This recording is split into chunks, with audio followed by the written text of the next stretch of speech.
Salut à tous, j'espère que vous allez bien. Aujourd'hui on se retrouve pour une nouvelle vidéo sur la chaîne. Il va s'agir de mon book haul du mois de mars et je vais être honnête avec vous, dès le début de cette vidéo, j'ai un petit peu craqué mon slip. Tout simplement, j'ai reçu des services presse, j'ai acheté des livres d'occasion sur Vinted et en plus de ça, j'ai acheté des livres neufs grâce aux cartes cadeaux que j'avais reçues pour Noël.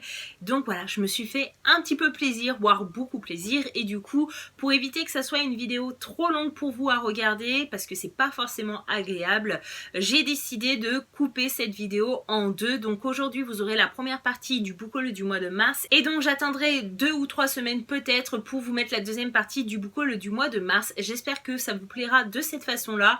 Pour moi, je trouvais que c'était peut-être plus agréable pour vous et pour moi aussi, parce que c'est vrai que déjà mettre une vidéo de 10 à 12 minutes sur YouTube, ça me prend 4 à 5 heures parce que j'ai pas une wifi de dingue où j'habite, et du coup là une vidéo de 20-25 minutes voire peut-être 30 minutes, j'aurais passé une journée entière à mettre la vidéo sur YouTube et c'était du coup ingérable pour ma part. Donc j'espère que ça vous conviendra.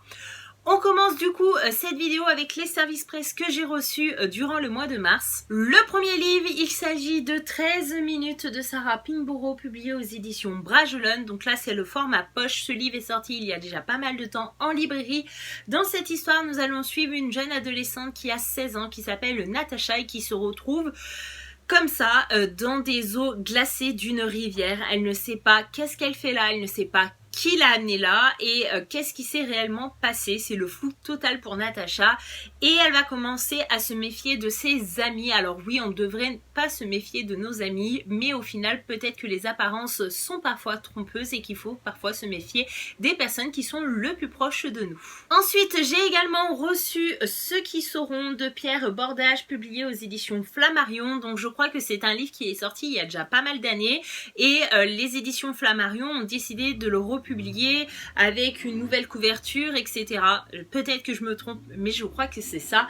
Donc ici, il s'agit d'un univers science-fiction où apparemment l'école est pas accessible à tout le monde. Apparemment, on est dans une société où on sépare les individus. Il y a les individus qui sont un petit peu supérieurs, qui font partie de l'élite, et puis il y a les individus qui sont un petit peu inférieurs, qui sont un petit peu des esclaves et qui doivent faire ce que l'on leur demande de faire.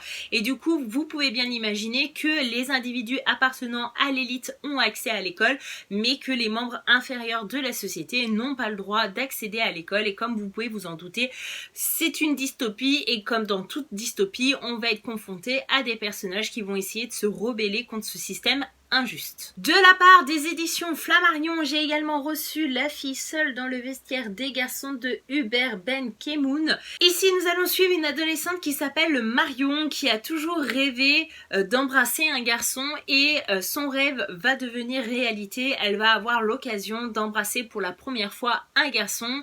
Elle attend ce moment avec grande impatience. Elle s'est fait beaucoup d'idées sur la question, comme on l'a tous fait à l'époque, et du coup, les choses vont virer au cauchemar suite à ce baiser.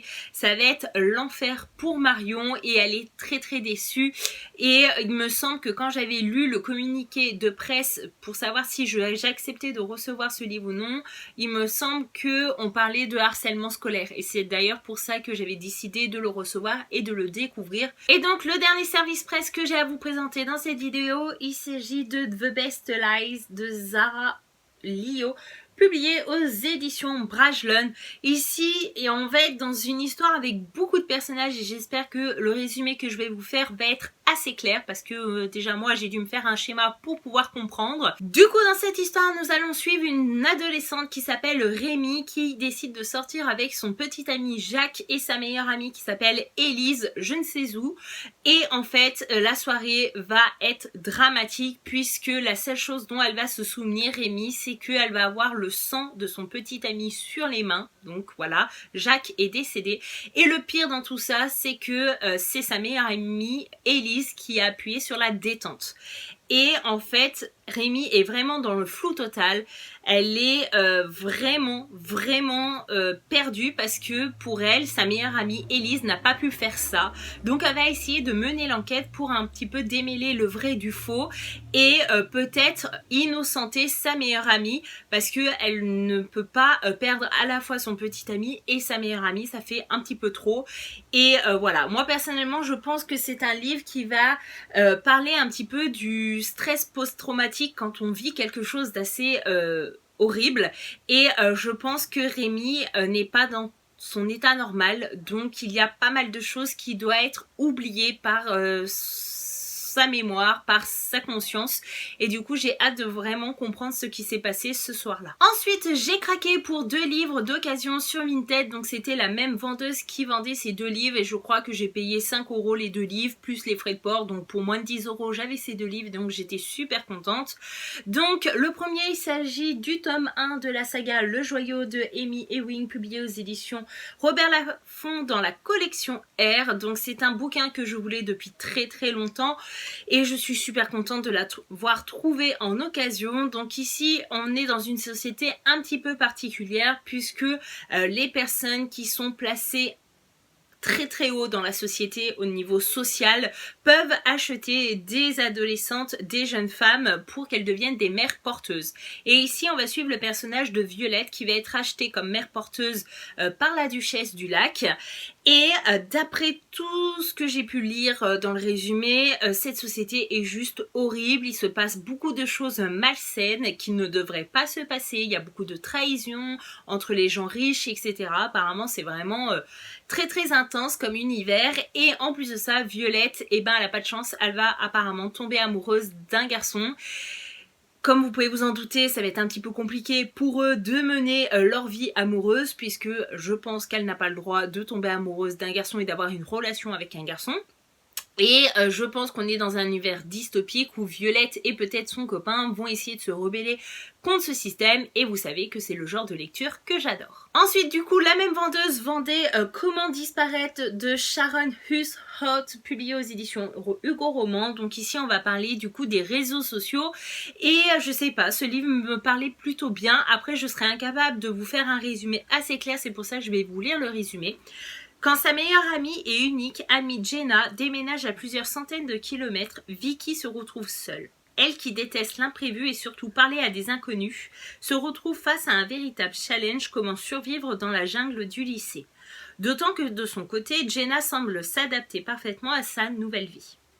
Un soir, Vicky décide de s'amuser avec Photoshop pour incruster incognito son avatar virtuel, Vie Curieuse, dans des photos qu'elle repère en ligne. Inconnus, groupe de rock, célébrités de la télé, tout le monde y passe et se retrouve sur Instagram accompagné d'un hashtag seul. Très vite, Vie Curieuse va se rendre compte que beaucoup d'internautes se sentent également ignorés et exclus. Pour aider ses nouveaux amis et se sauver elle-même, elle devra trouver le courage de montrer son vrai visage.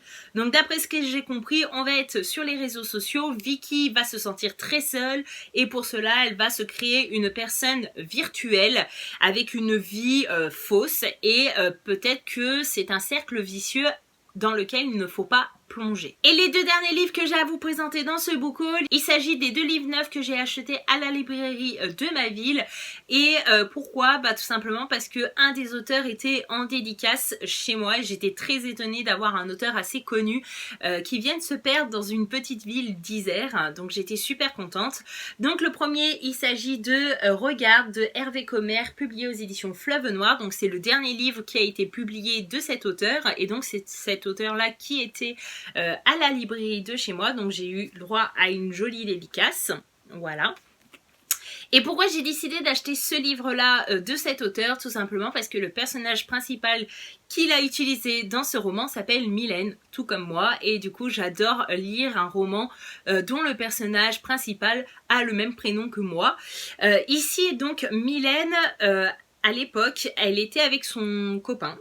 Et du coup, ils menaient une vie plutôt ordinaire, sauf qu'ils ont essayé de braquer une bijouterie, ça s'est mal passé, ça s'est mal terminé, ils ont tous les deux fini en prison. Du coup, ça fait des années que Mylène n'a pas revu Paco, puisqu'il est décédé en prison, et à l'heure d'aujourd'hui. Dans cette histoire, Mylène est enfin libre, elle fait sa vie, elle travaille dans une boutique dans la banlieue parisienne, etc. Et un jour, durant un week-end, elle décide de partir un petit peu loin de Paris pour souffler, changer d'air, etc. Et elle va louer un appartement. Sauf que là, ça va être très étrange, puisque l'appartement qu'elle a décidé de louer durant ce week-end-là va tout lui rappeler Paco, c'est-à-dire qu'il y a même une photo de lui accrochée au mur et il y a plein de choses qui fait penser à Paco, les objets, etc. Et du coup, on se doute bien que toutes ces choses-là ne sont pas là par hasard et qu'il y a forcément quelque chose à trouver en lisant ce bouquin. Et pour finir ce book haul, j'ai craqué pour le dernier livre de Barbara Abel et les vivants autour, publié aux éditions Bellefond. Voilà, c'est Barbara Abel. Si vous êtes fidèle à la chaîne, vous savez que c'est mon auteur préféré depuis 2013 et donc il s'agit de son dernier roman qui est sorti là au mois de mars et du coup je ne veux pas me plonger dans le résumé, je veux absolument commencer cette lecture sans savoir ce qui va se passer. J'ai décidé de faire confiance à l'auteur et de ne plus lire les résumés concernant ces bouquins et de me laisser totalement libre dans ma lecture, donc vous n'aurez pas de résumé, mais si vous êtes intéressé, n'hésitez pas à aller trouver le résumé sur Livre Addict, sur Amazon, sur le site de la Fnac, etc. Et voilà, ce book haul est enfin terminé, j'espère qu'il vous aura plu, j'espère que je vous aurai donné des idées de lecture. N'hésitez pas à me dire également si vous avez déjà lu un des livres que je vous ai présenté aujourd'hui, si vous avez aimé, si vous ne l'avez pas aimé, je serai également ravie d'échanger avec vous en commentaire. N'oubliez pas que la deuxième partie du book haul du mois de mars sera publié dans 1 ou 2 semaines sur la chaîne. Je vous fais de gros bisous. À bientôt dans une prochaine vidéo.